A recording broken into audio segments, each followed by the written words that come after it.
It was the warmest Halloween we'd had in years, so I suggested to a few friends from school that we take advantage of the good weather by spending the evening outdoors, at the only place that could give some rowdy college students the privacy we need to cut loose, the space we want to have a little fun, and still have the adequate degree of creepiness to accommodate the scariest night of the year. Bachelor's Grove Cemetery had been abandoned for years, but was renowned for its haunted reputation and all the strange sightings people reported seeing there. We got to Bachelor's Grove a little after sundown. Me, my two buddies, and a few girls from our school that they convinced to come out with us. They were all hot, so of course I didn't mind. We gathered some down branches and piled them together and started a small campfire. We sat around the campfire, drinking beers and passing around a bottle of Jack Daniels, while we all attempted to tell scary stories that only ended up provoking more laughter than they did fear. The night was going better than I ever expected it to. We were all having a great time. The alcohol was steadily flowing with no immediate end in sight. The girl who initially caught my eye, more so than the others, was giving me all the right signals. Get a few more beers into our systems and who knows where the night could lead. I hated to pull myself away from the beauty who'd been snuggling up to me for warmth as cooler air swept in, but my bladder was on the verge of exploding and it had to be relieved. I whispered in her ear that I'd be right back, and she seductively rubbed my thigh and gave me a warm smile that let me know she'd be waiting for me to return. I went off into the darkness and took a leap behind a decaying arched column about 30 or so feet away from our campfire. As I zipped up my pants and prepared to head back, I heard the faint sound of music playing in the distance. I could barely hear it over the increasing winds and rustling leaves, but I knew something was there. I followed the rhythmic sounds through the cemetery, twisting and turning through the darkness as the music became louder and louder as I drew closer to its source. I was getting close, so close I could actually make out what I was hearing. It was occult music, complete with the creepy voice of some dude chanting over the instruments. Something inside of me urged me to turn back, but I couldn't bring myself to do it. I had to see what was out there. Maybe it was foolish curiosity, or simply a morbid desire to scare the hell out of myself, but I had to keep going forward. I was led to an area of the cemetery where a number of mausoleums had been erected. From behind one of the mausoleums, I could see the flickering flames of a large bonfire stretching up above the crumbling structure. What I'd come to investigate was just on the other side of that building. I looked back to see how far away I was from my friends, and was slightly alarmed by the fact that I had gone so far. I could barely see our campfire. It had been reduced to a small speck of light. Nevertheless, I crept closer to the mausoleum. The blare of the eerie music and chanting kept my nerves on edge and my stomach tied in a knot. I thought I would have been prepared for whatever I saw, but what was waiting for me around the corner of that mausoleum's wall was the most terrifying sight I'd ever seen in my life. No more than 10 feet from where I was hidden, a horde of clowns stood hand in hand around a blazing bonfire, and each of their heads were angled downward as they were chanting along with the music, which, by now, I could clearly make out was of a satanic nature. I counted 9 clowns in all, and all ranged from average size to imposing. As I tried to interpret what I was seeing, my fear peaked when I saw what looked to be a charred leg and foot sticking out from the base of the flames. That was all I needed to see. I backed back slowly.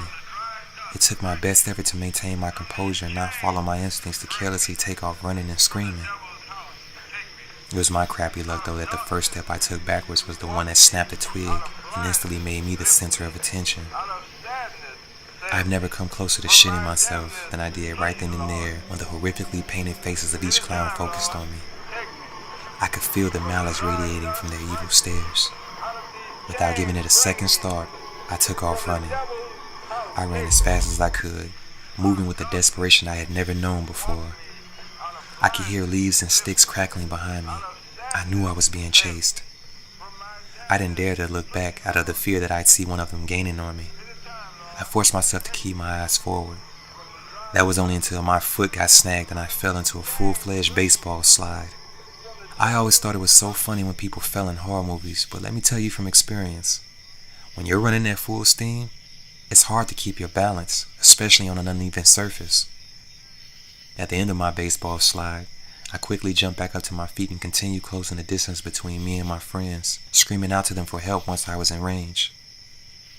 When I finally made it back to the fire, I practically collapsed from exhaustion.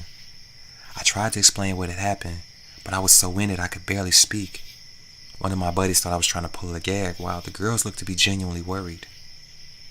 When I was finally able to blurt out what I saw, and that I was being chased, the looks on each of their faces ranged from confused to scared.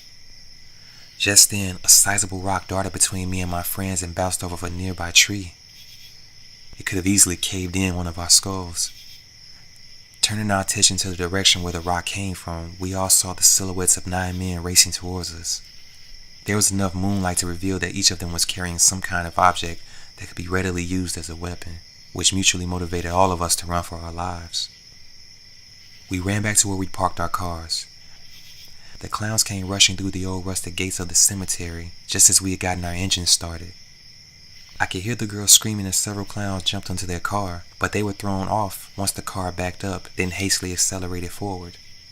I was glad the girls had gotten away, because the last thing I wanted to be at that moment was a hero. I shifted into drive as the clowns began to rock my car. Because of the street lamps, I was able to see just how truly terrifying each of their faces were. At the urgent demands of my friends, who were yelling in my ears, I mashed the gas and got us the hell out of there. I had one of my friends call the girls and have them meet us at the police station, which is where we spent the rest of our night as we spoke to detectives about what had happened. They were especially interested in what I had to say about the human limb I saw hanging out from the fire. The detectives had some officers go out to the cemetery to investigate. The officers reported back that there were no clowns spotted on the scene, but they did come across the smoldering remains of a bonfire, and they confirmed that a charred body had been discovered. Before the detectives let us go, they asked for our IDs. I was surprised to find my wallet missing from my back pocket, but then I remembered the nasty fall I took. I must have lost it then. I told the detective that, and he gave me a pass. He said if they found it, they'd have it returned to me. It was a little past 5 in the morning when I finally made it home. It was a relieving thought that we had all gotten away from what could have been certain death. All I wanted to do was put the scariest event of my life behind me and move on with a renewed sense of joy for life. The images I saw were burned into my memory and will probably haunt me for the rest of my life, but at least I'll be able to move forward. I walked up the 4 steps to my parents' house and inserted my key in the door. From the corner of my eye, I saw a sudden motion that alerted me to the far end of the porch. I came close to battle ramming the door in as I instinctively turned my eyes to that side of the porch. Once I saw what was there, a sense of calm fell over me. Then another surge of panic when my brain finally processed what I was looking at. It was a red balloon shifting slightly in the wind that had caught my eye. From the red balloon ran a white string that was tied around a wallet that anchored it in place. I knew instantly that the wallet was mine. I nervously looked around to make sure that this wasn't some kind of setup, but there was no one in sight. I reluctantly picked up my wallet and opened it. A small piece of paper fell out. I picked it up and read, "You got away this time. Next time you won't." As if that wasn't terrifying enough, the picture on my license had been drawn on to make it look like my throat had been slit and my eyes had been gouged out. The gravity of what was going on hit me like a brick. Not only did these sickos know the most basic of my personal information now, but they actually came to my house. I never felt more vulnerable than I did in that moment.